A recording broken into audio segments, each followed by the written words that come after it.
Heitor Villa-Lobos foi um multi-instrumentista, maestro, compositor, pilar da música erudita brasileira. Simplesmente um gênio.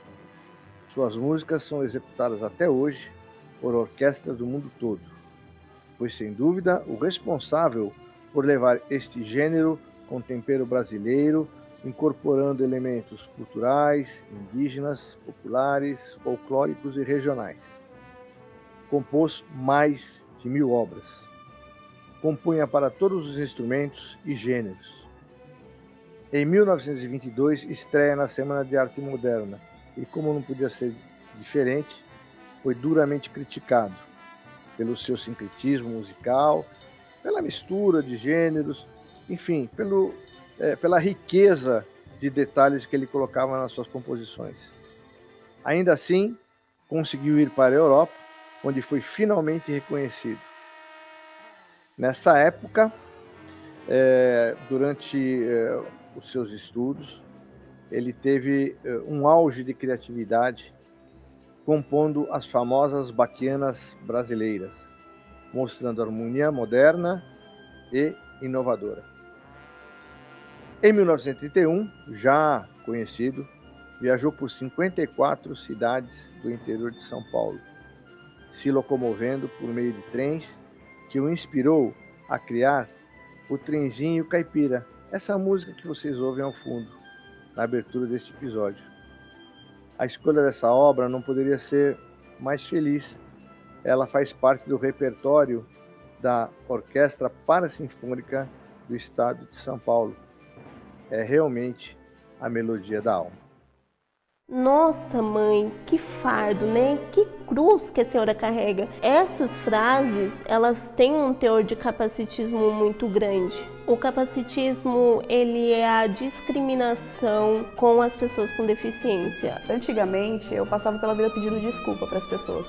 Desculpa por eu ter uma limitação motora, desculpa por eu não compreender uma informação, desculpa por isso, desculpa por aquilo. Eu não tenho que pedir desculpa, eu não tenho que fazer ou fingir que tenham um cérebro diferente do que eu tenho. A sociedade deveria me incluir e me dar maneiras de acessá-la plenamente, de maneira equalitária. Isso é importante, a gente precisa mostrar que nós existimos, nós somos pessoas.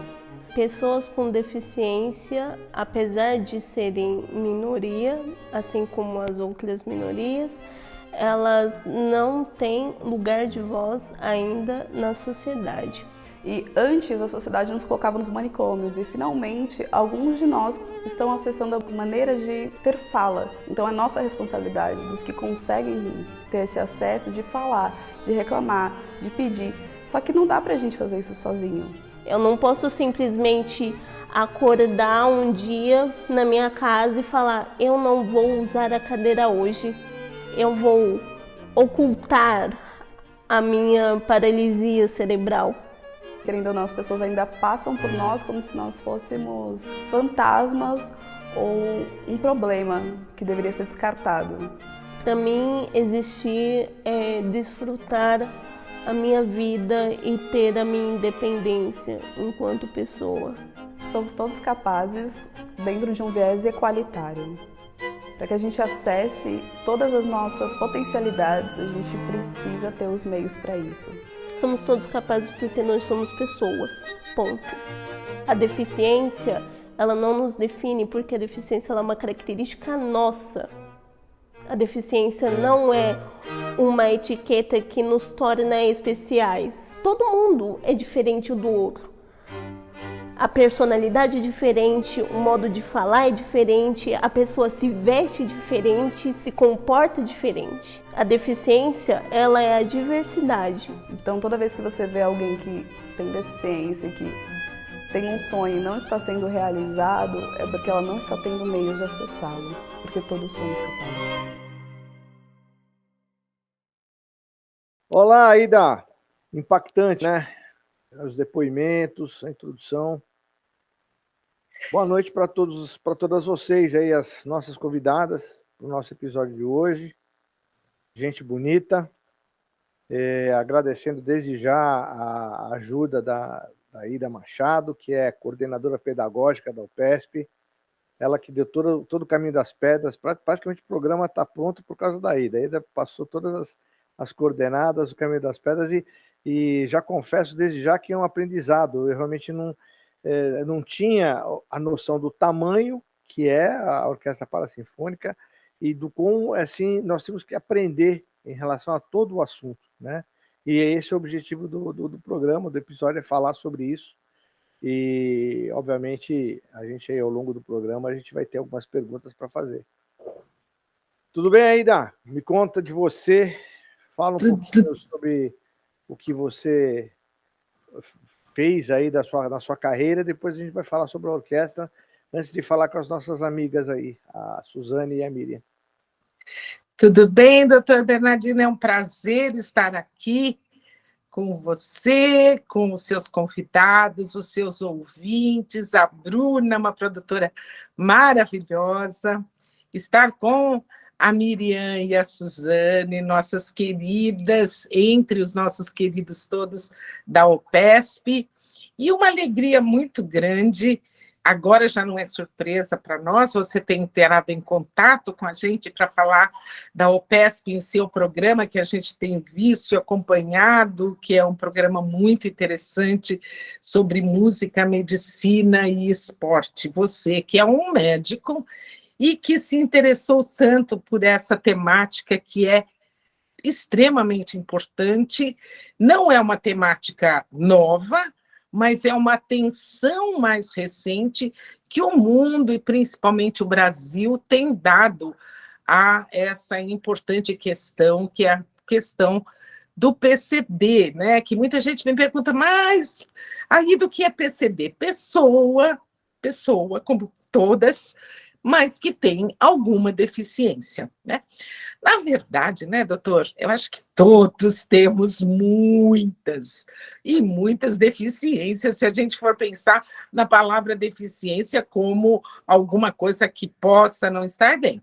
Mas a pessoa com deficiência, que existe todo um trabalho, e a pessoa que tem uma deficiência física ou mental, enfim, são coisas que o lugar de fala, sem dúvida, é da Miriam e da Suzane e de todas essas pessoas que são PCDs. Ninguém melhor que elas para falar sobre isso. Nós que entramos em contato com essas questões é que estamos aprendendo, né? Não só você, doutor, mas todos nós aprendemos com as pessoas, porque esse é um tema que, apesar de fundamental, necessário, ele sempre ficou meio nebuloso, né? Principalmente com as questões de capacitismo, se uma pessoa que tem alguma deficiência é capaz ou não de fazer as coisas, e o que nós estamos vendo tanto no seu programa com o esporte, nas questões esportivas, que é incrível o que você tem mostrado, quanto nós, na UPESP, agora estamos vendo já, desde o ano passado, com todas as pessoas PCDs que estudam e dedicam a sua vida à música, que é o caso aqui da Miriam e da Suzane, né, que cada uma delas escolheu um instrumento e se dedicam e estudam, né? E acho importante a gente ver que elas não estão na orquestra, apesar de ser uma orquestra inclusiva, porque são PCDs. Elas estão porque passaram em uma prova bastante complicada em termos de uma prova como todas as outras, para entrar numa orquestra jovem, claro, não é uma orquestra profissional ainda, é uma orquestra que quer dar a todas essas pessoas, assim como todas as orquestras jovens, a possibilidade de tocar num grupo e se preparar para amanhã concorrer numa outra orquestra, né?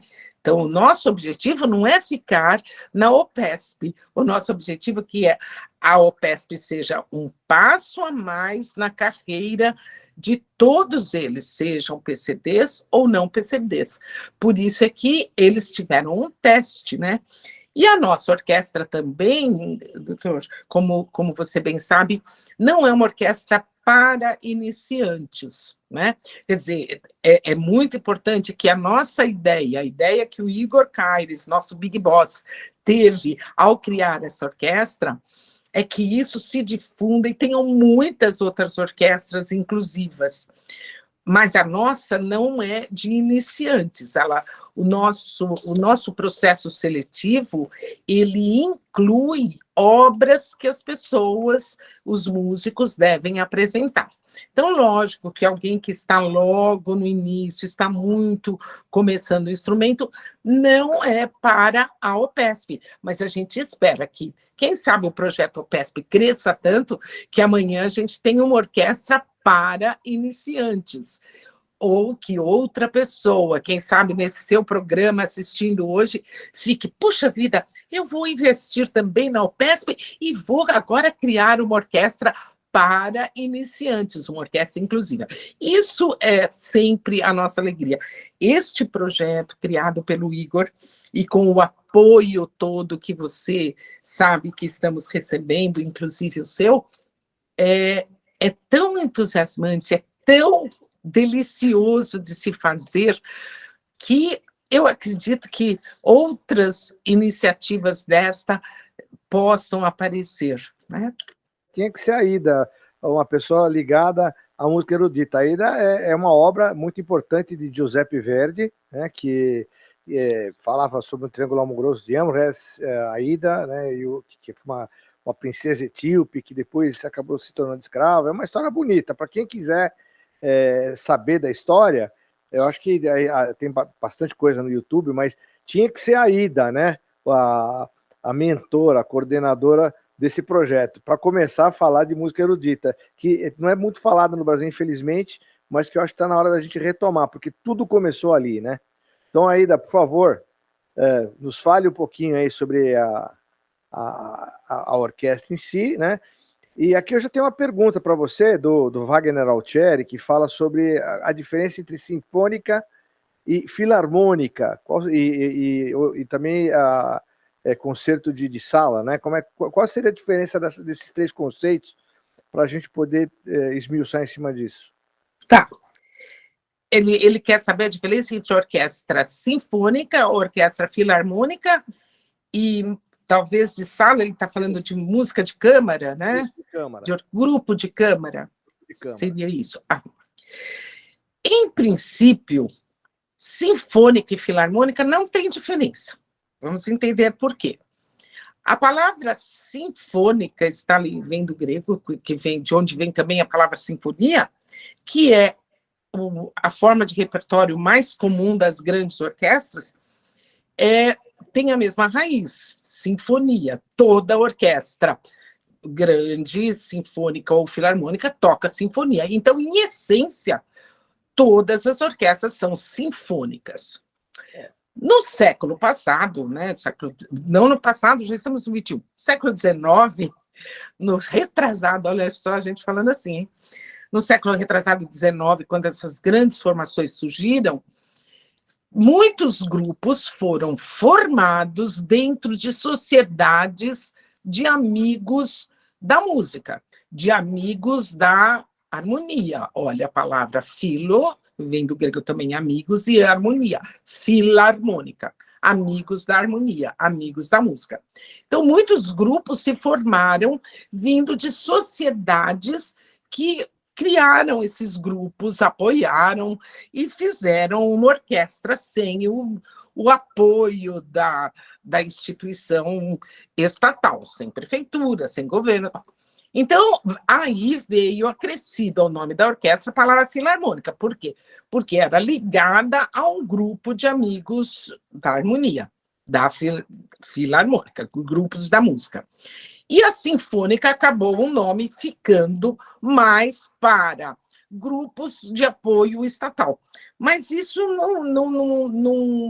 não é a grande diferença, porque a orquestra filarmônica troca o repertório sinfônico, assim como a sinfônica. Então, acho que deu para entender, né?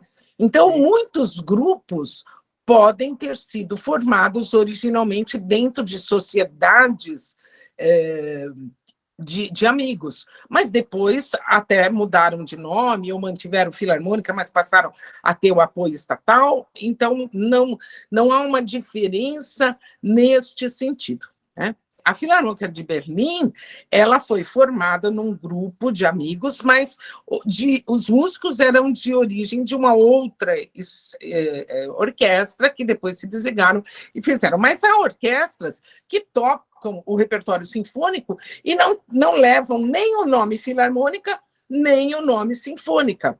Por exemplo, a Concertgebouw de Amsterdã tem o nome do local onde eles ensaiam, que é uma sala, exatamente, Concertgebouw, sala de concertos, né? A Gewandhaus de Leipzig, ela tem esse nome, ela não leva o nome nem filarmônica nem sinfônica. E Gewandhaus quer dizer a casa de tecidos, que era lá, quando ela se formou, o lugar de ensaio dessa orquestra, e ela manteve esse nome. Então, acho que deu para entender, né, que filarmônica está ligada às amigas, mas elas todas tocam um repertório sinfônico, se for uma orquestra nessa estrutura que nós conhecemos. O grupo de câmara, a própria palavra diz, é uma sala pequena. Eu acho que até o seu ouvinte que perguntou falou de uma sala pequena. Então, são os trios, os quartetos, os quintetos, nonetos, sextetos. Um grupo menor que cabe bem dentro de uma sala menor, às vezes não é tão interessante num grande teatro, porque a sonoridade, a intensidade sonora é menor, então pode o som se perder se o teatro não tiver uma boa preparação acústica. Então, a diferença entre esses três elementos. A OPESP, a nossa Orquestra Parasinfônica, ela leva o nome de sinfônica, porque ela toca o repertório, ela é uma orquestra pequena, mas ela tem boa parte dos instrumentos de uma grande orquestra. Inclusive, na seleção deste ano, que daqui a pouco a gente fala, nós vamos ter um instrumento que nós não tínhamos ainda, que são os trombones, né? Então, a nossa orquestra é uma orquestra pequena, não tem todos os instrumentos ainda de uma orquestra sinfônica, mas ela é uma pequena sinfônica, né?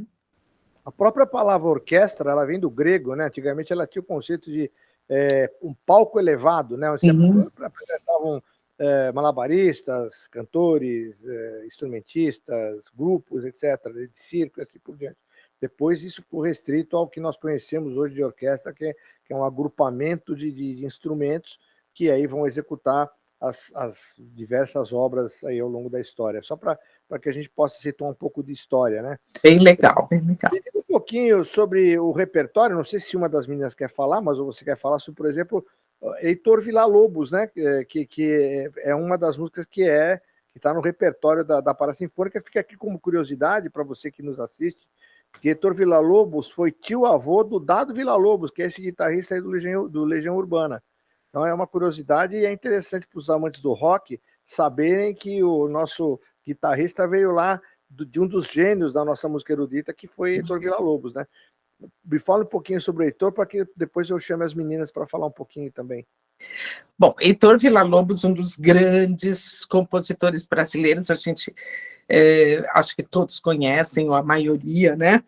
E um pesquisador da música de raiz, ele andou aí pelo Brasil desbravando, né, essa música, incluindo tudo isso no seu repertório, criou o conceito do estudo de música muito forte, né? Ele promoveu o estudo da música cantada. Aliás, orquestra de vozes é uma coisa também interessante, foi um nome que o Villa também criou, essa orquestra de vozes, que é uma orquestra formada pela voz humana de vários naipes. E ele criou os livros do cantor fiônico, que durante muito tempo foram usados nas escolas, e ainda hoje é um repertório maravilhoso e riquíssimo, com as canções, com as coisas de música, com as raízes da música brasileira. E, obviamente, na OPESP, nós não poderíamos deixar de tocar o Villa. há muitos brasileiros, né? Camargo Quarnieri, Guerra Peixe, todos os grandes compositores brasileiros do passado e os atuais. Mas nós já fizemos um repertório enorme, né, Suzana e Miriam? Que a gente falou, nossa, mas era estreia e vamos com tudo isso. Ficou um programa mais compridinho, mas todo mundo adorou. Mas, mesmo assim, nós tivemos que fazer uma seleção. E nós tocamos como bis, isso que foi interessante. A gente estudou, ensaiou, preparou, mas nós queríamos dar de presente para a plateia. Se ela pedisse um bis, e como eles pediram vários, nós tocamos o Trenzinho do Caipira, com uma citação, inclusive, do Choro 10, do Vila Lobos, um arranjo feito pelo compositor e arranjador Matheus Bitondi, exatamente para a OPESP. Então, foi muito bonito, a OPESP tocando o nosso bis do dia 3 de dezembro de 22, terminando o nosso concerto. Tivemos também... Desculpa. Evidentemente, é o dia 3 de dezembro, é o Dia Internacional da pessoa com deficiência, sim. E foi uma data que a Sala São Paulo nos deu e foi uma alegria, foi uma data icônica, a estreia da OPESP exatamente no dia 3 da orquestra, cujo protagonismo é das pessoas com deficiência, apesar de ser uma orquestra inclusiva. E tocamos também no programa, doutor, outros brasileiros também muito importantes.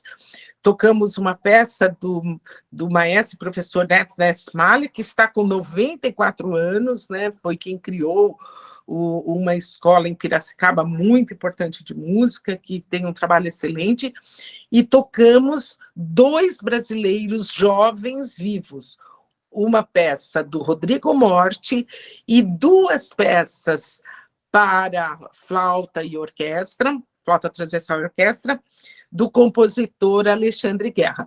Então, foi muito representativa a participação dos compositores brasileiros no concerto da UPESP no repertório. Quer dizer, o Grande Vila, um compositor mais antigo, mais vivo, que é o Ernest Mahler, e os 2 jovens compositores, Rodrigo Morti e Alexandre Guerra. Então, foi um repertório que a orquestra gostou muito de fazer e muita alegria nossa de termos recebido desses compositores vivos as obras para que pudéssemos tocar nesse concerto. Só como curiosidade, para ver como nós regredimos em tudo, assim como a educação física ela deixou de ser obrigatória há coisa de 20 anos atrás, era obrigatório nas escolas, era lá que apareciam os talentos esportivos, a música também, de 37 a 45, ela era obrigatório o ensino nas escolas. Né? Então, nós tínhamos ali, né, também como tirar, né, talentos. E isso, infelizmente, também caiu. Né? Então, para mim, houve uma regressão nas 2 áreas, tanto na esportiva quanto na música, porque você, infelizmente, tem hoje poucos canais, né, de revelação de talentos, de pessoas que possam, como é a OPESP, né, que está dando essa oportunidade, mas ainda é muito pouco para um país gigante como é o nosso. Né? Imagine, por esse sertãozão aí, quanta gente que toca instrumentos, música de raiz, música, enfim, nordestina, música gaúcha, música do centro-oeste. Nós somos um país tão rico cultural e nós temos essa dificuldade porque temos pouca porta de entrada para essas pessoas se revelarem, né? Vamos chamar as nossas amigas aqui para a conversa. Elas estão aí com esses rostinhos aí bonitos aí, esperando para falar. Quem quer falar primeiro, a Suzane ou a Miriam? Pela carinha da Suzane, ela vai falar primeiro. Vamos lá. Suzane, tudo bem? Tudo bem. Prazer em te receber. Mais uma vez, parabéns aí pelo seu trabalho. E começa a falar um pouquinho sobre você e depois sobre a tua carreira musical e como é que você chegou no OPESP. E, obviamente, aqui é uma conversa, né? Se a Ida quiser complementar e a Miriam também quiser falar alguma coisa, é um bate-papo aqui numa mesa de botequim, que é onde surgem as boas músicas. Né? Por favor, vamos lá, vamos conversar um pouquinho. Bom, então eu vou começar a falar um pouquinho sobre a minha infância e como que foi o processo de diagnóstico, essas coisas assim. Eu tive uma infância meio complicada. Eu acho que eu fiz meus pais passarem muitos constrangimentos, assim, né, com as minhas características. E foi bem difícil, assim, porque ninguém, às vezes as pessoas criticavam, falavam, sua filha é estranha, ela é esquisita, mas ninguém falou para os meus pais assim, procura um psiquiatra, procura um psicólogo, tenta investigar o que está acontecendo. E na verdade, eu só tenho uma maneira de ver o mundo de uma maneira diferente e, bom, acho que é isso. Eu tenho autismo e, assim, foi bem complicado até conseguir chegar na universidade e tudo, porque eu só recebi o diagnóstico faz pouco tempo. Então, e eu nasci, na época que eu nasci, não era muito comum as pessoas falarem sobre autismo. Hoje em dia é bem mais fácil, às vezes até os próprios professores nas escolas já orientam os pais, né, a procurar ajuda. E acabou que, como é um autismo feminino, também tem a questão da gente ir se adaptando com o passar dos anos, né? A gente começa a meio que imitar as coisas que as outras pessoas ditas normais fazem, e a gente tenta ficar mais parecido mesmo, né? Tenta esconder as nossas características e as coisas que a gente faz que as pessoas costumam olhar e falar, não, é estranho. Então eu lembro que na escola eu imitava muito, assim, o que as meninas populares faziam, sabe? De tipo, minha cor favorita é roxo, e aí alguém falava que era rosa, e eu, minha é rosa também. Então acabou passando despercebido, assim. E como eu sou nível 1 de suporte, né, quanto maior o nível de suporte, mais suporte a pessoa precisa, mais dificuldades ela tem. Então, acabou passando despercebido, assim. E a minha carreira na música, eu conheci o clarinete, eu tinha 10 anos, num projeto que inclusive não tem mais, mas seria muito importante que tivesse, um projeto chamado Musicalizando e Alfabetizando, que cada semana os professores levavam um instrumento diferente na classe, apresentavam para os alunos, e eu só lembro do clarinete, assim, eu não lembro dos outros instrumentos, e aí começou o meu hiperfoco no clarinete. E aí, por diversos motivos, né, distância da banda municipal, algumas outras coisas, eu não consegui fazer aula, e ficava com isso na cabeça, e eu quero tocar clarinete, é esse instrumento mesmo, não quero saber de outra coisa, e acabou que, seguindo esse sonho, com quase 16 anos, eu consegui fazer a minha matrícula na banda municipal da minha cidade, e aí, a partir disso, é uma coisa que eu falo para todo mundo, a música foi a minha primeira terapia. Porque eu não sabia do diagnóstico, era muito difícil o meu convívio com as outras pessoas, era muito difícil sair de casa, era muito difícil fazer muita coisa. E com esse hiperfoco na música, eu acabei conseguindo conquistar coisas que sem ela não teria conseguido. Como, por exemplo, sair da minha cidade para estudar em São Paulo. Eu fui sozinha, assim, eu consigo fazer algumas coisas sozinhas, mas a música fez com que esse hiperfoco meu fez com que eu falasse, não, é isso que eu quero estudar em tal universidade, e até conseguir chegar na universidade que eu queria estudar, com o professor que eu queria estudar, eu não sosseguei, eu não fiquei tranquila, assim. Então, a música para mim foi muito boa, é muito boa, né? Maravilhoso, assim, poder ter esse contato. E me ajudou bastante na questão da comunicação com as pessoas e, por exemplo, ter que apresentar uma peça, às vezes até em grupos de música de câmara, ter que falar sobre essas peças, falar sobre os compositores. Isso foi importantíssimo, assim, na minha vida, porque eram coisas que sozinha eu não conseguia fazer. Mas olha só, você já é a comprovação, né? É bastante emocionante a tua tua fala, porque você é a comprovação de que a música é um instrumento de cura, ou de tratamento, pelo menos, né? Nós até já estamos programando no futuro de fazermos um episódio sobre musicoterapia. Nós já temos a comprovação científica de que a música é tratamento para muitos males, né? Espirituais, físicos, mentais, etc. Memorial, né? Memorial, sem Memorial, dúvida. Porque a música... Você estuda partitura, você estuda ritmos, então ela te obriga a exercitar. Isso aí é indiscutível.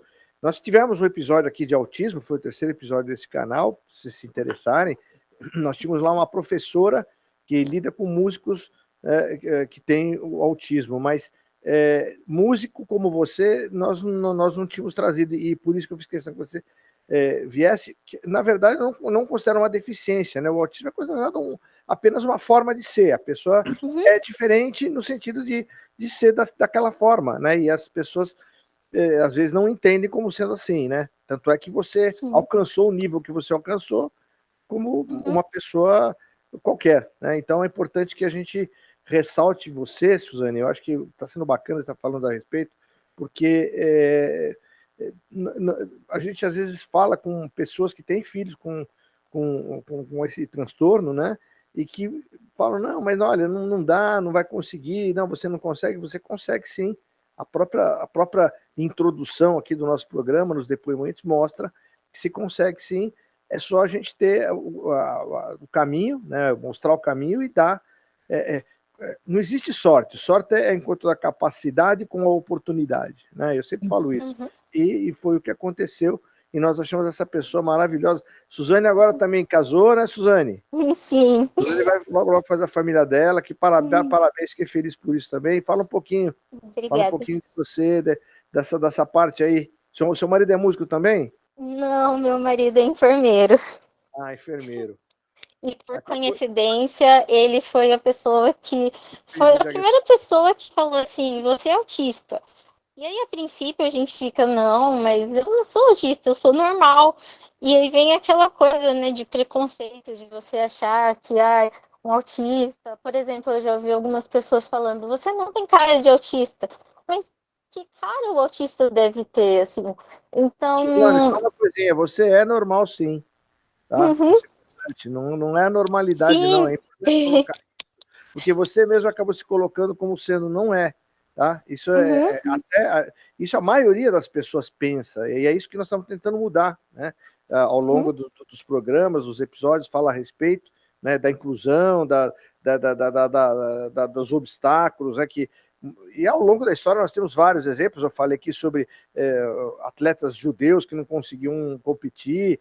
Quer dizer, ao longo da história temos inúmeros obstáculos, inúmeros preconceitos, inúmeros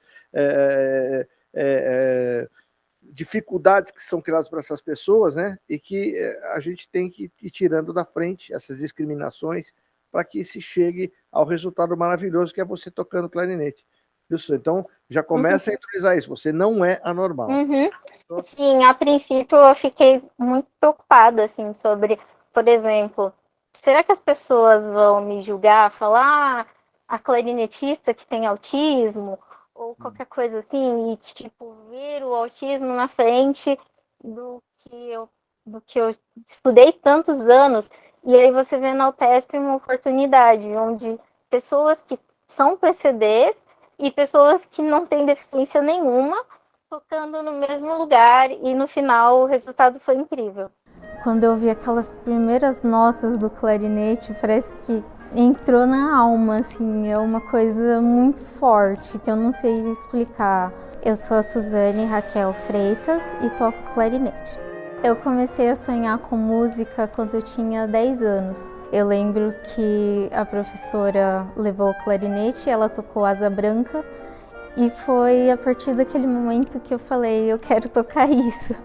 O som do clarinete eu achei maravilhoso, e aí com 15 que eu comecei a estudar. E minha mãe me apoiou bastante, falou não, vai. Então eu tive que sair da minha cidade. A música é uma terapia para mim. Foi a minha primeira terapia, porque eu tenho autismo e na época eu não sabia. Na música, eu tive oportunidades de começar a me desenvolver mais e conseguir me comunicar melhor, porque na infância foi bem difícil, assim, eu sofri bastante na escola. Não é só vergonha, é muito difícil conseguir me expressar às vezes. Era desesperador, assim, ter que falar com as pessoas.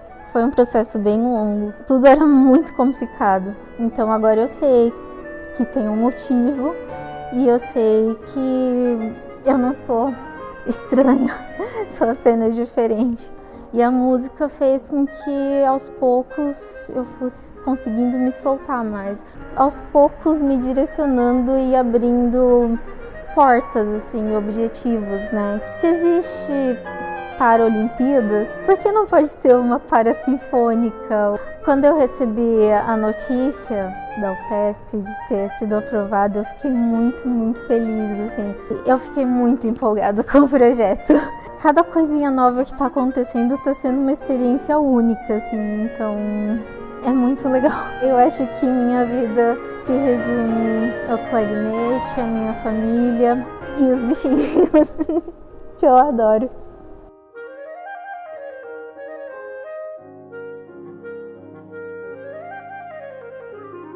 Eu queria pegar uma fala da Suzane que eu gostei, quando ela falou que a música começou a possibilitar que ela saísse, se comunicasse.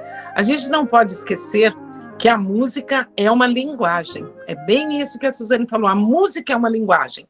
É uma outra linguagem. É uma linguagem que a gente não fala com as palavras, a não ser nas canções, mas as canções também incluem, além da letra, a música. Mas a música instrumental, seja ela numa área ou na outra, a música instrumental ela não tem um texto. Então, ela é uma linguagem que nós falamos diferente. Então, por que a música atende a tantas pessoas e atrai a tantas pessoas? E até uma pessoa que não ouve pode sentir a música, porque ela é uma vibração, né? E ela é uma linguagem, é uma comunicação sem as palavras convencionais, né? E é por isso que é tão especial a arte da música, né? Todas as artes são importantes, mas a música, ela nos invade, mesmo que a gente não queira permitir, porque ela invade todos os nossos poros, né?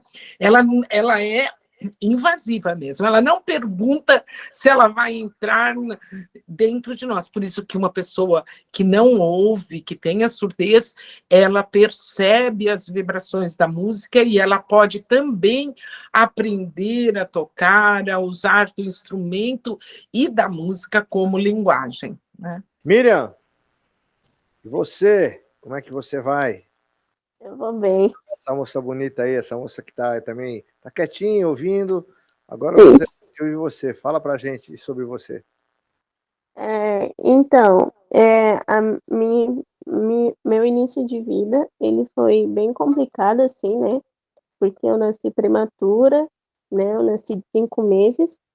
E aí, em decorrência da prematuridade do nascimento, eu tive muitos problemas de saúde, né? Tive coqueluche, tive pneumonias e tive convulsões também. E aí, à medida que eu ia crescendo, né, depois de um considerável período no hospital, os meus pais, eles começaram a perceber, né, que certas ações dos saltos de desenvolvimento que acontece durante a primeira infância, eu não estavam acontecendo comigo. E aí eu fui diagnosticada com 5 anos, depois eu fui diagnosticada com 2 anos, desculpa, depois de muita luta, porque os médicos não falavam qual era o meu diagnóstico, o que eu tinha. E aí, depois de quase 2 anos, quase 3, eu fui diagnosticada com paralisia cerebral. E aí, na época, minha mãe correu para pesquisar tratamentos e foi foi bem difícil, né? Porque na época a gente não tinha a informação que tem hoje, não tinha internet, então as informações que você recebia em relação a uma criança que tem uma deficiência motora, você recebia através de experiências com outras mães que também têm filhos com deficiência motora. Então, basicamente, o, o meu diagnóstico é encefalopatia crônica, né, que a paralisia cerebral é um quadro crônico que não tem cura e também não é evolutivo. Então, traduzindo tudo, é paralisia cerebral, disparesia espástica dos membros inferiores. E traduzindo tudo, os meus membros inferiores, que no caso são as pernas, eles foram afetados, mas eu não perdi a sensibilidade e tenho todos os meus movimentos preservados. É só o tendão que não responde como deveria. Aí, por conta disso, eu não tenho força muscular e eu preciso usar a cadeira de rodas. Tá. E a música, como é que ela entrou na sua vida, Miriam? A música entrou na minha vida bem cedo, né? Porque o meu pai é músico, meu pai é musicista amador, e quando eu era pequena ele tocava trombone, e ele tocava trombone para eu dormir, então eu improvisava bastante, e eu só conseguia dormir ouvindo ele tocar.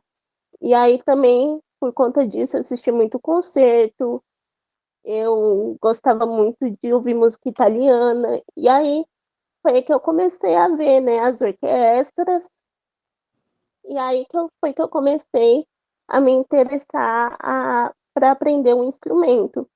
E aí, com 6 anos de idade, eu fiz o processo seletivo, ingressei na EMESC, né, onde eu permaneci até 2010. E lá, nesse período de 4 anos, eu estudei violino e piano. Aí, em 2009, por conta de uma cirurgia, eu precisei sair, né? No final de 2009, eu precisei me afastar. Só que como eu estava num período de pós-operatório, em 2010, aí eu não retornei mais, né? Por conta de um período delicado, né? Foi a primeira vez que eu realizava uma cirurgia para a lesão cerebral que eu tive. E aí eu não retornei para a EMESP. Aí em fevereiro de 2018, eu entrei no projeto Locomotiva, que é um projeto, né, uma organização sem fins lucrativos, que ensina música e fica aqui na região do ABC, né, onde eu moro, e foi lá que eu iniciei o meu estudo no violoncelo. E aí eu saí de lá em agosto do ano passado. E aí a UPESP, eu fiz o processo seletivo o ano passado, no primeiro edital, e acabei sendo aprovada. E lá eu faço as atividades orquestrais e também eu tenho aulas de orientação com a atilista Mariel Bicrisólio. Quantos anos de estudo você tem, Miriam, da música? Olha, contando tudo, com o período da EMESP e até chegar na UPESP, eu estudo música há 17 anos. Poxa, você evoluiu rápido. Mais uma vez, mais um exemplo de como a música, quando ela entra na alma, por isso que é a melodia da alma, né? Você entroniza essa música como sendo uma forma de viver, né?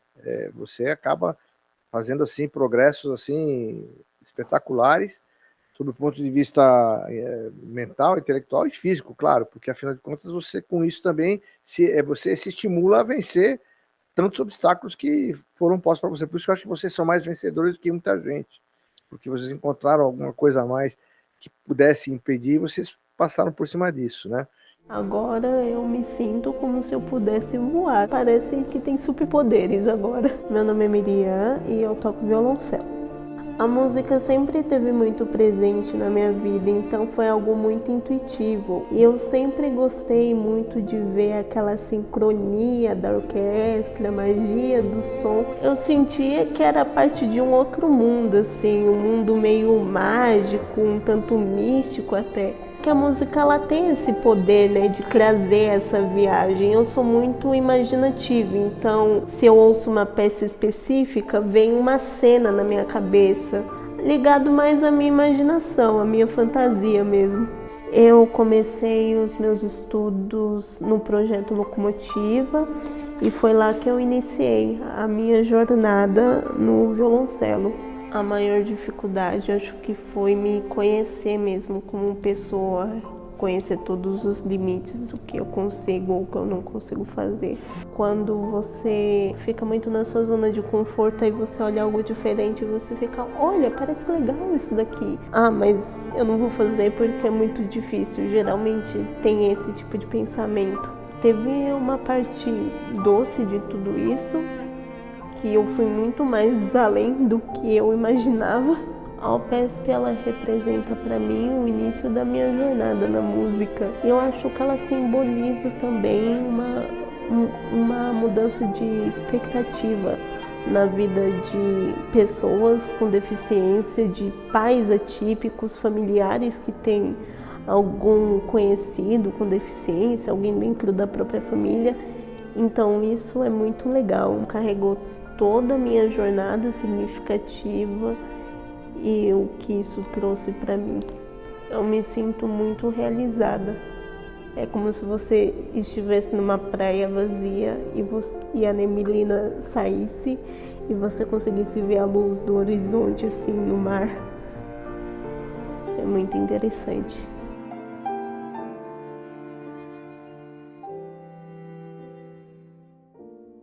A OPESP é um projeto, em primeiro lugar, pedagógico.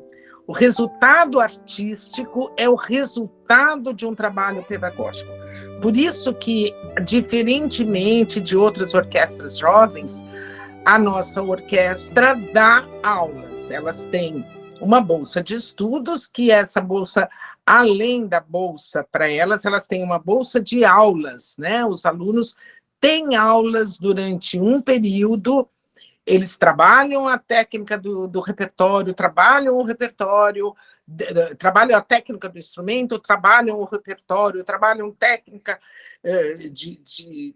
enfim, de tudo, de música, para depois disso começarem os ensaios que levarão aos concertos.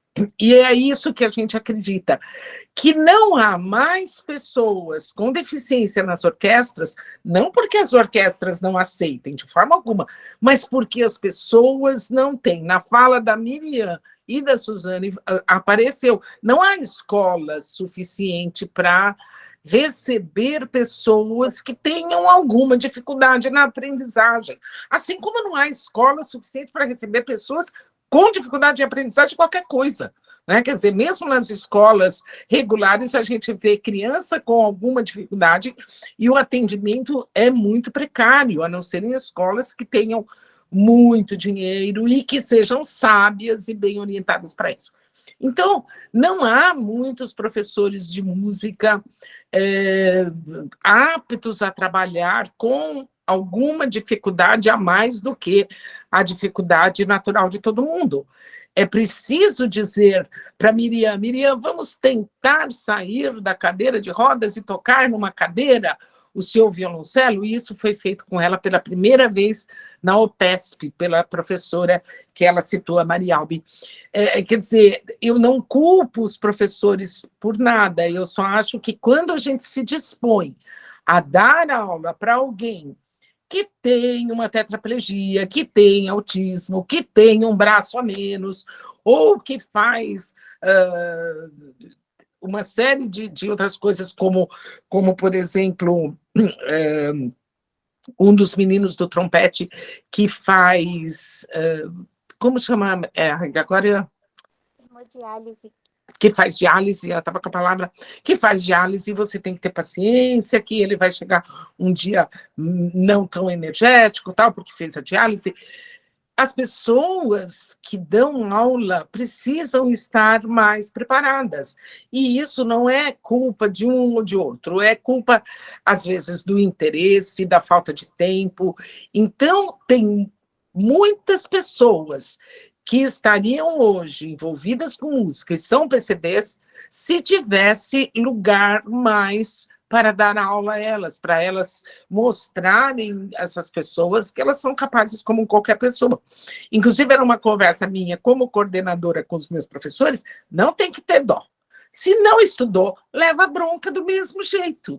Se não trabalhou o repertório, não fez técnica que tinha que fazer, não estudou escala, não estudou nota longa, vai levar bronca como todo mundo. E é isso que faz a diferença. Às vezes tem professor, ai, mas ela tem essa dificuldade. Eu falei, não, isso é uma dificuldade dela, ela vai se virar com isso. A sua, como mestre, é mostrar que ela pode fazer isso. Aliás, eles estão ali provando que podem, que são capazes de. Então, ela tem que levar bronca, não é? Ela, a Miriam, Suzane, todo mundo. Um menino que não tem PCD levou bronca, por quê? O que tem PCD não leva bronca, leva bronca também. Não estudou, tem que estudar. Não se dedicou, vai ter que dedicar. Por isso que a nossa exigência é a mesma. E ninguém está ficando para trás. Ninguém. Todos se unem e todos estudam. Então, é isso que a gente valoriza na orquestra, na OPESP. Não é se é PCD ou se não é PCD. É se a pessoa... Por isso, tira o CD ou não CD. Se está se dedicando, se está fazendo jus à música que escolheu como segunda linguagem ou como primeira, né? Porque nós não podemos brincar com a música, ela é sagrada. E nenhum deles está brincando ali. E se brincar, vai perceber que não vai conseguir ficar muito tempo, porque a própria música nos constrange a ser pessoas dedicadas. E quando você não se dedica, você vai ter que fazer outra coisa que te faça feliz, porque a gente tem que ser feliz. Se você está infeliz tocando um instrumento, é melhor descobrir aonde está a sua linguagem. E só para terminar essa fala, doutor, você falou uma coisa muito legal que você falou das escolas regulares terem perdido a educação física e terem perdido o estudo de música, né? Ela voltou durante alguns anos e já caiu fora novamente. A música nas escolas, assim como o esporte, não é para descobrir, como você bem disse, novos talentos. Novos talentos podem aparecer, mas, em primeiro lugar, o esporte, a música, a arte é para nos tornar cidadãos melhores, para nos tornar pessoas melhores, para nos tornar mais amáveis, mais dignos, mais responsáveis, mais atentos, mais melhores cidadãos, né? Uma pessoa pode entrar em contato com a música a vida inteira e nunca sentir o desejo de tocar ou de cantar um instrumento, de tocar um instrumento ou de cantar, mas ela será uma pessoa, sem dúvida, sensibilizada para o mundo e para o outro. Por quê? Porque isso a arte faz.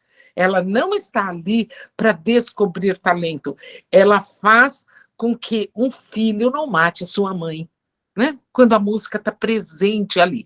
Tem muito músico que mata namorada, mata namorado, mata a mãe, tá cheio.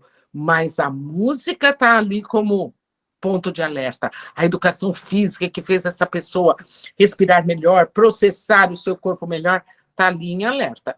Se um dia for cobrado, não vai poder dizer, olha, a música te avisou, o esporte te avisou lá no fundo do coração. Parabéns, porque é isso mesmo. Né? Quando a gente fala em descoberta de talentos, é uma parte do processo. Na verdade, o que você falou é aquela parte do cidadão, da sociedade, né? Das pessoas, por isso que a gente procura sempre fazer com que a criança faça o judô, jogue futebol, toque um violão. Por quê? Porque a partir dali ela pode não ser profissional, mas ela vai ter aquele lado da sociabilização. Aliás, eu percebi que vocês são um time, as meninas são um time, né? Você falou do rapaz da hemodiálise, então todo o pessoal da orquestra vai ficar preocupado, será que ele vai chegar bem, como é que ele vai chegar? Isso é bacana, as pessoas começam a trabalhar em equipe, né? E até queria que você declinasse o nome do novo maestro, agora, da UPESP, porque eu vou depois passar uma mensagem dele aqui, ele mandou para mim. Como é que é o nome do maestro? Pode declinar o nome dele? Maestro Marcos Aracaki, um jovem, mas com uma grande experiência já como maestro, violinista, tocou violino muitos anos, uma pessoa muito importante no meio musical e que vai estar assumindo agora a temporada 2023 da OPESP.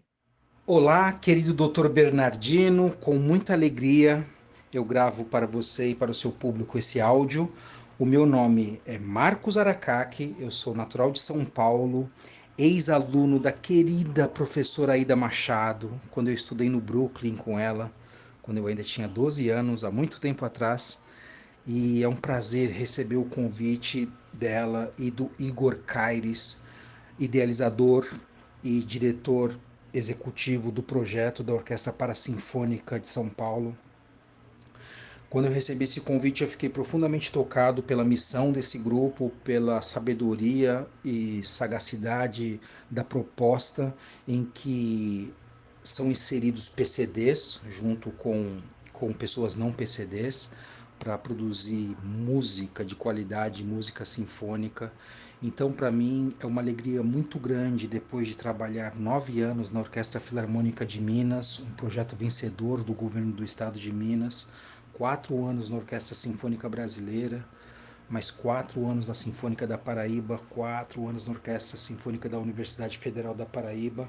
Poder contribuir agora com esses jovens vai ser a coroação de um trabalho e continuidade de um trabalho de seriedade levado ao longo desses últimos 20 anos que eu tenho atuado como maestro no Brasil e fora também.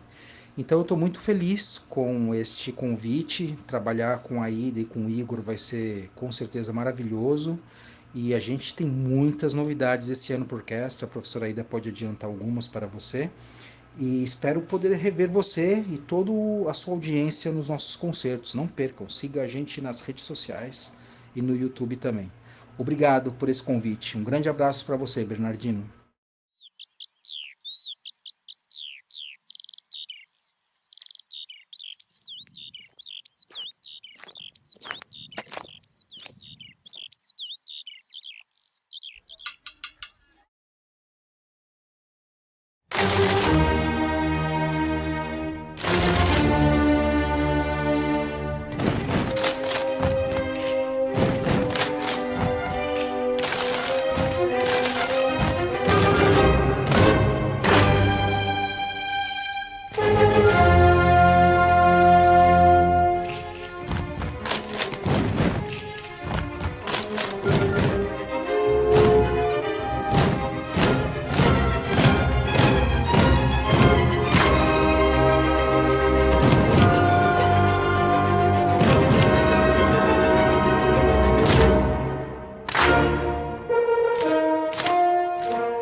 Doutor Antônio César, por favor, se apresente para nós, né? O senhor é médico otorrinolaringologista e aí nós vamos falar o motivo da sua presença aqui nesse tão seleto grupo aqui, conversando a respeito da OPESP. Aliás, foi uma sugestão sua a apresentação da Aida. Já agradeço desde já, porque através dela conheci muita gente interessante e está me ensinando muito. Prazer em conhecê-lo aí agora mais assim próximo, doutor Antônio? Então, Bernardino, eu sou médico otorrinolaringologista há 46 anos agora e trabalho bastante com a área de comunicação. Eu canto também, né, faço canto coral e é isso, na verdade, né? E aí enfiamos para falar sobre o Beethoven. Eu coloquei Beethoven justamente por um motivo, né? Beethoven, dentre várias obras, ele teve uma parte da vida dele que ele apresentou uma perda auditiva, né? Isso estamos falando do século XIX, e, portanto, a gente poderia pensar que ele teria perdido a produtividade artística e a sua criatividade, né? E, muito pelo contrário, as coisas permaneceram. A Aida também falou bastante sobre ele, mas eu queria que você pudesse esmiuçar um pouquinho o que poderia ter acontecido com ele. Obviamente, você não teve acesso aos prontuários, mas, de alguma maneira, a gente pode tirar uma conclusão do que aconteceu e sem os aparelhos auditivos. Ele tinha aquele caracolzinho, né? Aquele funilzinho. A cornetinha, né, auditiva. Então, agora eu vou deixar você me contar um pouquinho a respeito do que você pesquisou, do que você pode falar para a gente, até para incentivar as pessoas deficientes auditivas, que hoje têm mais recursos, enfim, se juntem a nós, né, a nossa causa aqui. Na verdade, uma das coisas que eu queria falar, Bernardino, é sobre o processamento auditivo, né? A vida da gente, ela é feita de experiências. A gente nasce com uma série de potencialidades, né? E a experiência que a gente vai desenvolvendo durante a vida é que faz com que a gente tenha um bom proveito delas, né? Normalmente, quando a gente nasce com absolutamente perfeito, né? Se a gente fosse bem estimulado, se a gente tivesse se nos permitissem experimentar tudo aquilo que aparece na vida da gente, provavelmente a gente desenvolveria uma capacidade muito grande uma possibilidade muito grande de capacidades, né? Que foi o que aconteceu com Beethoven, né? Ele nasceu ouvinte, e ele, desde criança, ele foi extremamente estimulado. Com 11 anos, ele já tocava o Cravo Bem Temperado, que é uma obra super complexa do Bach, com 20 prelúdios e 20 fugas, e ele já tocava isso com 11 anos de idade, né? O pai dele queria transformar ele num novo Mozart, que na época era um garoto prodígio e tal, né? E o que acontece é exatamente isso. Aos 16 anos, ele já tocava violino e ele era um grande virtuoso de piano. E ele já tinha estudado tudo que ele tinha para estudar de música, quer dizer, tudo não, mas ele já tinha estudado muita música suficiente para fazer improvisos muito importantes, muito interessantes no piano, né? E, a partir daí, ele continuou estudando. Ele foi se aperfeiçoando. Quando ele estava com 28 anos, foi quando ele começou a ter a perda auditiva. Mas, nessa época, ele já tinha, não completado, mas ele já tinha aprofundado mais ainda a sua teoria musical, o como compor, como fazer as coisas. Então, ele conhecia isso de uma maneira intelectual muito intensa, né? E a perda auditiva foi uma coisa que para ele foi terrível, porque ele começou a se isolar, ele começou a evitar o contato com as pessoas, né, de maneira geral, que geralmente é o que acontece quando as pessoas começam a ter esse tipo de perda ou tipo de processo, né? Quando a pessoa nasce com algum problema, se ela já nasce com um problema, ela parte daí e ela vai ter todas as experiências dela como problema. Então, o problema está incorporado dentro da vida dela. Se ela não for bloqueada, ela vai conseguir ter desenvolvimentos incríveis, mesmo tendo problemas inicialmente, né? Quando você perde essa audição, se você não estiver muito preparado para isso, você pode cair num quadro de depressão muito intenso, você pode começar realmente a se afastar e a não ter condição de estar em convívio com as pessoas, né? No caso do Beethoven, ele era um gênio já, né? Ele tinha uma inventividade muito grande e ele era capaz de fazer a composição independentemente de ele estar ouvindo aquilo. Ele ouvia com as cornetas acústicas, né?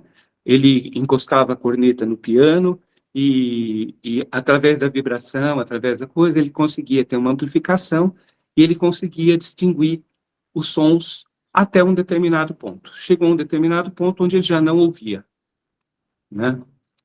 E uma das teorias que o pessoal tem sobre a surdez do Beethoven é de que ele teria tido um quadro chamado de otosclerose. A otosclerose, ela é um quadro de desenvolvimento mais ou menos na idade que o Beethoven estava, né? E ele é uma ossificação de uma membraninha que comunica o ouvido médio com o ouvido interno. Essa membraninha, ela começa a ficar ossificada e ela não permite que o som passe com intensidade lá para dentro, tá? E essa ossificação, ela começa a acontecer também no ouvido interno. Então, você começa a ter uma perda de capacidade também de percepção auditiva mesmo, né? Com a cornetinha, enquanto está só nessa membraninha, isso funciona bem. Mas a hora que começa a entrar lá para o ouvido interno, a coisa começa a ficar mais difícil, né? E, geralmente, você não tem uma grande distorção de sonoridade com esse quadro, né? A outra opção que foi dada é que, na época, estava na moda muito sífilis, né? Muitos morreram de sífilis nessa época. E um dos quadros possíveis seria de sífilis do Beethoven, né? A sífilis, ela é um quadro infeccioso, né? Que pode afetar a audição de uma maneira muito intensa. Não só diminuindo a audição, mas distorcendo realmente os sons, né? Você chega nos quadros de sífilis, de perda auditiva por sífilis, você não consegue compreender nada. Então, eu imagino, não tenho ideia de como como seria, mas que você teria uma distorção muito intensa dos sons. E aí seria muito mais difícil o uso da corneta acústica. Né? Ele usando a corneta acústica, tendo distorção do som, talvez ele não conseguisse ter a satisfação que ele tinha durante um grande tempo da vida dele. Né? Então, eu acho que, assim, são essas duas opções que são as mais aventadas, de maneira geral. A leitura da partitura seria só um complemento, né? Porque, por mais que ele lesse a partitura, não seria suficiente, né? Na verdade, não é nem a questão de leitura da partitura, a experiência mesmo, né? Você, por exemplo, é compositor, né? Você escreve, você não escreve música, né? Mas você sabe o que você quer compor e você consegue fazer os acordes, você consegue fazer o encadeamento de acordes, mesmo não sabendo ler a partitura, mesmo não tendo esse ensinamento. Tá certo? O Beethoven, ele tinha isto, né? Mas, além disso, ele tinha toda uma experiência de sonoridade, né? Ele conseguia imaginar timbristicamente o que ele queria fazer, ele conseguia imaginar que instrumentos queria tocar o quê, quando que esses instrumentos poderiam entrar ou deixar de entrar.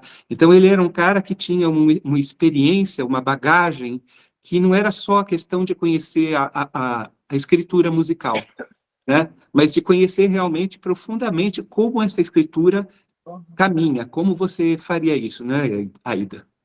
Exatamente, é o que a gente em música, né, Cacá? Cacá, eu preciso falar oi primeiro, pode, doutor Santos? Tudo bom? Ai, Cacá, que bom te ver e estar aqui com você. Muito aqui. Bom, eu não sou torrino, já estou fazendo uma revisão aqui na disciplina. Parabéns. Sabe que conheci Cacá? Não como médico, depois até fui paciente dele, numa época que eu fiquei meio dodói, mas eu conheci o Cacá como músico, como cantor maravilhoso, com grande amiga nossa, Naomi, e ele era cantor para mim. Depois, um dia, assim, eu fiquei dele, vai lá com o Cacá, mas o Cacá é médico, olha só. Para mim, ele era músico, um grande cantor, e aí eu vi que era médico. Então, prazer te ver aqui, Cacá, e agradeço muito de você ter aproximado o doutor Santi e eu, para que estivéssemos hoje aqui nesse encontro maravilhoso da UPESP com você, Miriam e Suzane. A razão O que o... do canal é isso mesmo. É lindo. Da música, da medicina. Uma delícia. Forte, quando a gente pode colocar, e é esse o objetivo. Vou chamá-lo de Cacá, né? Desculpa aí, Cacá. Eu queria falar uma coisa e perguntar outra. Olha, querendo usar os conhecimentos. Vocês são loucos, os dois já estavam reclamando que não tinha os prontuários, tá vendo, Miriam e Suzane? Olha lá, ai, que pena que a gente não tem o prontuário de Mozart, de Beethoven, de Chopin, para saber tudo, é mesmo, né? Oxe, é mesmo, né? Mas é o ouvido interno, né, Cacá? É isso que o Beethoven já tinha desenvolvido. O ouvido interno, e que é o que nós exigimos hoje de todos os nossos alunos, né? E todo músico tem que ter um ouvido interno. Então, independente dele saber ler ou não, tem que desenvolver, é um trabalho de percepção, né? Agora, você imagina, com todo esse currículo de Beethoven que o Cacá, doutor Antônio César, falou aqui de Beethoven, então, ele já tinha esse ouvido interno e sabia exatamente tudo o que queria e experimentava, e aquilo tudo soava na cabeça dele. Viu só, Miriam, Suzane e todos os queridos, como a gente tem que ter o ouvido interno, percepção, percepção, percepção. Agora, Cacá, essas duas doenças, a gente sabe que a sífilis hoje já é muito mais rara, mas se ele tivesse aquela esclerose de ouvido que você citou primeiro, hoje teria cura? Na verdade, Aida, normalmente o que a gente tenta fazer é no período inicial da doença, você faz uma cirurgia que é chamada estapedectomia, né? Então, você tira o estapédio, o estribo, tá? Você tira o estribo, e aí você faz um furinho nesse osso, e você coloca uma prótese, que você liga com os outros ossículos do ouvido médio, tá? Que tem o martelo e a bigorna, né? Então, e o estribo, que é o final, que é o que chega lá, né, nessa janela, que transmite o som lá para o ouvido interno. Então, a gente faz um furinho nessa janela, nessa ossificação, e coloca uma prótesezinha para continuar estimulando lá para dentro, né? Isso é uma cirurgia muito delicada, né? Algumas vezes não dá certo, né? Mas é uma cirurgia interessante para fazer. E nesse nível de perda auditiva, às vezes você não tem uma progressão, né? Você pode não ter uma progressão. Essa doença ela ataca principalmente as mulheres, e especialmente em época de gestação. Então, quando a pessoa tem a tendência, às vezes, durante a gestação, ela começa a desenvolver esse tipo de doença. São as causas mais frequentes. São as causas mais frequentes. Não são as causas mais frequentes, né, Bernardinho? Você pode ter outros tipos de perda auditiva, né? Com a idade, a gente também vai tendo uma certa perda auditiva, a gente vai tendo uma perda de audição dos sons agudos, dos sons mais agudos. Isso também leva a uma perda da percepção, porque o som, ele não é uma coisa simples, né? Ele é uma coisa extremamente complexa. Ele tem várias formantes, além do som basal, né? Então você tem uma nota lá, mas essa nota lá, ela desenvolve em cima um mi, ela desenvolve em cima um outro lá, e ela vai desenvolvendo uma série de outras notas que, agregadas, que identificam o timbre das coisas que a gente ouve, né? Quando você tem uma perda muito grande nesses sons mais agudos, às vezes você começa a ter um problema sério de discriminação. Por isso que os velhinhos, às vezes, ouvem e não entendem, né? Então, assim, essa perda de sons mais agudos acarreta esse tipo de perda auditiva. Mas esse tipo de perda auditiva não chega a dar um problema tão sério de discriminação timbrística que pudesse atrapalhar o Beethoven. Então, provavelmente não foi isso que aconteceu. E era muito jovem, né? Ele começou com 28 anos. Né? Cacá, e também a poluição sonora, né? Que hoje se fala tanto. Quer dizer, as perdas auditivas, quando uma pessoa fica exposta a britadeiras e a sons intensos demais, quer dizer, mesmo jovem, há perdas auditivas. Então, era bom você dar aí um alerta, né, também como médicos dois, de como a poluição auditiva é tão perigosa aos nossos ouvidos. Bem lembrado, aí, eu ia fazer essa pergunta para o doutor César sobre os fones de ouvido, já que nós estamos falando de poluição sonora. Hoje o jovem está em qualquer lugar que você vai no metrô, está sempre com aquele fone lá, ouvindo música alta, né? E eu acho que ficaria até com uma utilidade pública, o doutor César fala a respeito, os cuidados, né? Quer dizer, não havia exagero em ficar com aquele negócio o tempo todo ouvindo música. Eu sou um que teria essa tendência, que eu adoro ouvir música o tempo todo, né? Então, mas eu já fui alertado para ouvir mais baixinho e tal, porque eu adoro. Mas realmente são coisas do dia a dia que a gente não percebe. Eu gostaria que o doutor César, como especialista, pudesse falar a respeito, aproveitando o gancho da ida. Então, na verdade, o que acontece? Quando você tem uma exposição muito prolongada a ruídos, né, você tem uma fadiga auditiva e você pode, inclusive, ter uma destruição de células do ouvido interno. Então, essa destruição de células do ouvido interno, por exemplo, você vai para o sambódromo e você é destaque na frente da bateria. Exatamente. Então, você fica exposto àquela intensidade de ruído muito intensa, né? E você começa, por exemplo, eu tenho uma amiga que é passista, e ela teve um desfile e tal, e ela ficou com zumbido durante pelo menos 3 dias. Ela teve uma lesão auditiva que se recuperou, mas que teve uma perda durante esse período, né? E eu atendi uma vez um músico que era cantor do Teatro Municipal, né? Que ele era sanfoneiro também, e ele estava fazendo festa junina. Ele estava trabalhando numa festa junina e estouraram um morteiro dentro da sala que ele estava tocando. Ele teve uma perda auditiva imediata e ele teve que parar de cantar. Né? Então, assim, você tem desde pessoas extremamente sensíveis a pessoas que não são tão sensíveis assim e que convivem com som muito intenso durante muito tempo.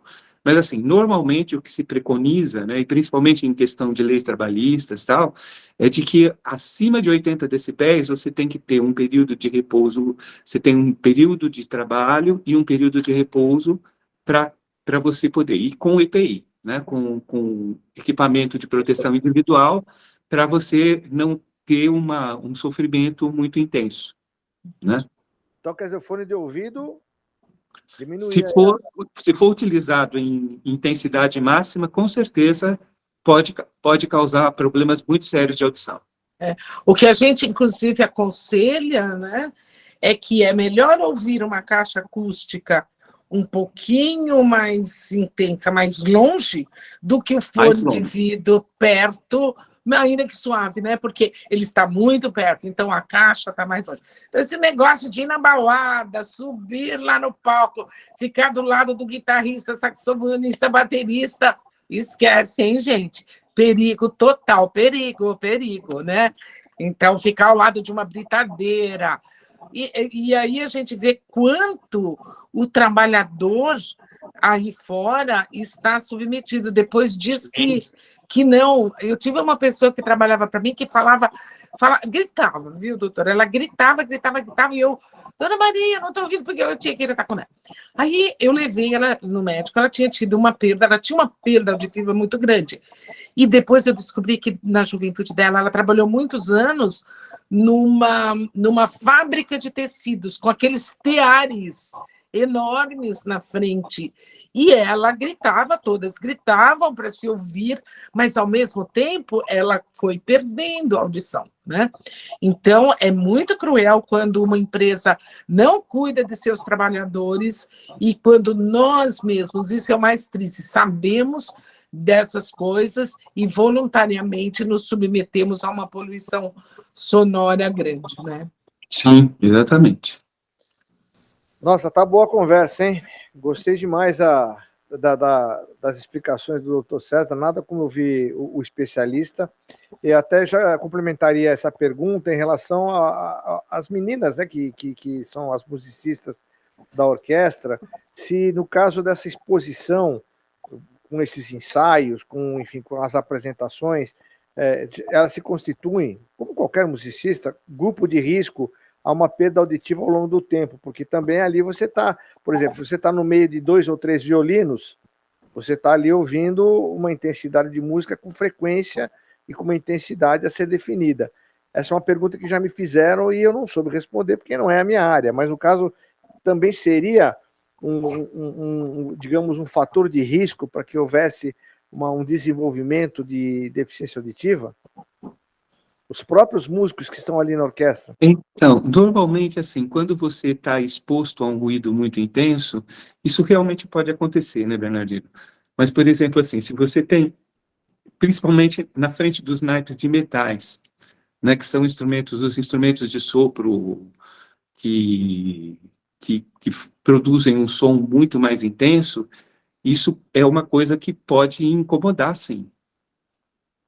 Pode incomodar. No meu caso, eu sou baterista, então meu negócio é rock, né?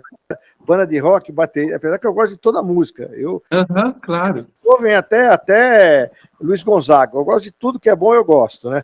Mas eu sou aficionado do rock and roll e temos lá uma banda, tocamos, e muitas vezes você está ali no meio dos instrumentos, você perde um pouco o retorno. Aí, não sei se é por falta do retorno, se já é algum problema, porque também tem a percussão, aquele barulho da percussão mais intenso. Quais os cuidados que você recomendaria para mim, para não ter essa... Então, no seu caso, eu sugeriria você fazer uma audiometria já. Vamos começar por aí, né, doutor? Eu acho que começar por uma audiometria, Bernardino. Isso por um lado, né? Por outro lado, assim, normalmente, quando você está dentro da banda, você tem uma caixa de retorno, ou um retorno individual, né? Tá certo? E essa caixa de retorno, ela não tem a mesma intensidade que o som das caixas que você tem, que vai para o público, né? Então, eu não sei se seria tão intenso a sonoridade no palco em si, né? Eu acho que ficaria bem pior para quem está na frente da caixa assistindo o seu show. Ah, bom. Já entendi. Já entendi. Tá. Mas sabe que é uma coisa, eu tenho um grande amigo que também perdeu muito da audição tocando saxofone numa banda importante de rock, perdeu bastante. Mas ele mesmo disse, erro meu que não ouvi muita gente que na época dizia, vai estudar técnica, só tac, põe um protetor auricular, né? Na hora de trabalhar sonoridade, que aí é importante e tal, aí tiro o protetor auricular. Então, existem coisas que nós podemos sim cuidar ao estudar o nosso instrumento. Então, talvez em técnica onde você não precise trabalhar com esmero a sonoridade, você possa pôr um protetor. Quando vai trabalhar, aí não tem jeito, vai trabalhar sonoridade, aí tem que correr o risco, né? Então, sem dúvida, todo mundo que trabalha com música, de alguma forma, né, como o doutor Antônio César disse, está correndo um risco. Mas viver é correr um risco. O legal o legal é a gente proteger, né? Então, Miriam, que toca violoncelo, clarinete, proteger, né? Então, se você tem que proteger o ouvido aqui, mas precisa deste instrumento e tal, protege em outras coisas, vai menos, ouve com mais cuidado, vai para lugares mais silenciosos, e aquilo que o doutor Antônio falou, que é importante, descansa o ouvido um pouco, veja quanto que pode, faz de vez em quando um exame auricular, né? Isso que a Ida falou, desculpa, Bernardino, uma das coisas que a Ida falou, que é a questão da técnica, né? O Beethoven, ele além de ser um exímio pianista, ele era um virtuoso do piano, ele fazia improvisações impressionantes, ele tocava violino, ele tocava outros instrumentos, ele tinha o conhecimento de técnica desses instrumentos. E uma das curiosidades é que ele supervisionava os ensaios quando ele escrevia uma música. Então, mesmo quando ele estava surdo, ele ia supervisionar o tal do ensaio. E aí ele ficava olhando como o violino levantava, como é que o arco do violino subia ou descia, entendeu? E ele conseguia através do visual pelo conhecimento dele da técnica de violino da sonoridade, ele conseguia controlar se aquilo estava sendo realizado de maneira adequada. Né? Para você ter uma ideia de como não é só uma questão da audição, mas uma questão de realmente você vivenciar isso de uma maneira mais ampla, né? E ser gênio, né? Como os personagens aí que nós falamos, Villa-Lobos, Beethoven e tantos outros aí que mostram a genialidade através dessa... E essas meninas, a Suzane, a Miriam, são gênios, porque elas conseguem trazer para a sua vida, né, a música, e hoje participando de uma atividade de alto nível, né? De musicais de alto nível, né? E, Suzane, você quer falar alguma coisa a mais sobre isso? Miriam? Estão quietinhas ou você quer falar alguma coisa? Não quero falar mais nada, não. Gostou de ouvir o Dr. César? Uhum. Proteja o seu ouvido, hein? Suzane? Dr. César, você gostou? Gostei sim. Hoje foi uma boa experiência. A temporada de concertos 2023 já tem 8 concertos, inclusive fora de São Paulo. Vamos tocar no Teatro Municipal do Rio de Janeiro, vamos tocar, nosso primeiro concerto será no Teatro Pedro II de Ribeirão Preto, teremos concerto na Sala São Paulo, teremos concerto em outras cidades, e então eu convido a todos vocês que possam, aqueles que estarão nas cidades que vamos, ou quando fizermos em São Paulo, que prestigiem a OPESP, que prestigiem a Orquestra Parasinfônica de São Paulo, porque o carinho e o profissionalismo com que os nossos músicos estão fazendo esse trabalho vale a pena. O repertório será muito bonito também este ano, e certamente você não apenas apoiará uma orquestra especial e inclusiva, mas terá um bom concerto, que é esse o objetivo de todos nós, fazer ali uma boa música e que todos que estejam ali saiam melhores do que entraram, né? A orquestra não é só para pacientes, para pessoas portadoras de deficiência, né? Não, é uma orquestra inclusiva. Certo, isso. Uma orquestra inclusiva. Perfeito. Então vamos lá, vamos ressaltar aqui. Nós temos quem ajuda, no caso nós temos a Lei de Incentivo à Cultura, nós temos os patrocinadores, né, que são patrocinadores master, que é a Shell e o Instituto Cultural Vale. Temos os patrocínios da AstraZeneca, Singenta, Bradesco, Unigel, Droga Raia, que bom. E temos os apoios da Fundação Teatro Municipal, São Paulo, capital da cultura, cidade de São Paulo, e o governo do estado de São Paulo, e uma realização da OPESP e do Ministério da Cultura do governo federal. Então nós temos aí, e obviamente nós não podemos esquecer de dar o like do programa, né? De se inscrever, de compartilhar. Eu convido a Miriam, a Suzane e a todos a compartilhar o que nós discutimos, conversamos hoje, para que isso se multiplique e as pessoas conheçam melhor a Orquestra Parasinfônica, né? E nós vamos fazer o encerramento, né, do programa de hoje com uma música que chama Los Toreadores, que é uma parte da ópera Carmen. Carmen, que foi uma mulher, uma cigana, uma mulher livre, uma mulher à frente do seu tempo, né? Ela é uma história que está ambientada em Sevilha, em que havia lá o triângulo amoroso entre o soldado Dom José, a Carmen, e, enfim, é uma história que no final ela não acaba bem, mas ela mostra a liberdade, mostra o amor, mostra, enfim, aquilo que a gente dá de melhor para que a gente consiga ser feliz e, enfim, atingir um objetivo, né? Agradecendo demais as meninas, a Suzane, essa simpatia. Suzane é um amor, assim, ela tem um rostinho que é uma maravilha conversar com ela. Miriam, o sorrisão dela, esse sorrisão assim, né, de moça esperta, intelectual, parabéns. Aida, muito obrigado de coração mesmo. Nós vamos depois divulgar isso bem para que as pessoas tomem conhecimento de vocês. Doutor Antônio César, que me foi apresentado pela uma querida amiga doutora Filomena, uma colega de faculdade, a doutora Filomena, que indicou o doutor Antônio César, e acabamos ficando amigos. Obrigado, né? Sei que está com problema de saúde em família, mas está aqui com a gente hoje, participando. E, enfim, gente, hoje foi enriquecedor. Muito, muito, muito obrigado.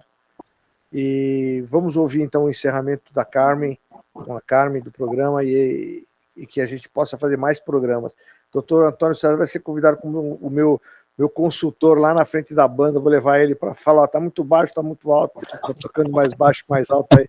Diminui o bumbo, diminui o tom, hein?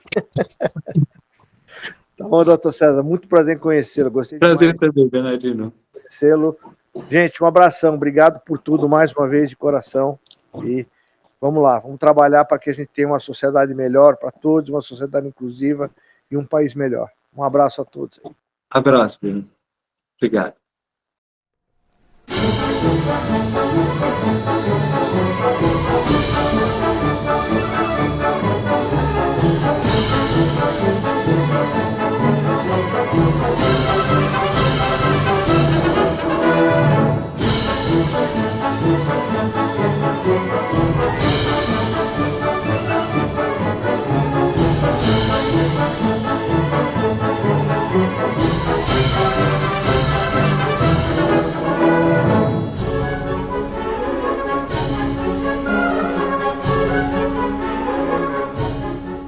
A música que encerra este episódio se chama Los Toreadores e é o último ato da ópera Carmen de Georges de Bizet. Ambientada na Sevilha do século XIX, retrata uma cigana, mulher livre que defende a vontade própria, o amor e o direito de escolher o seu próprio destino. Apesar do final trágico, passa a mensagem de que a liberdade é mais importante que a própria vida e que é emblemático para o significado que Alpespe nos traz de que a sorte é o encontro da capacidade destes grandes músicos e a oportunidade que lhes é concedida por esta iniciativa. Uma verdadeira melodia da alma.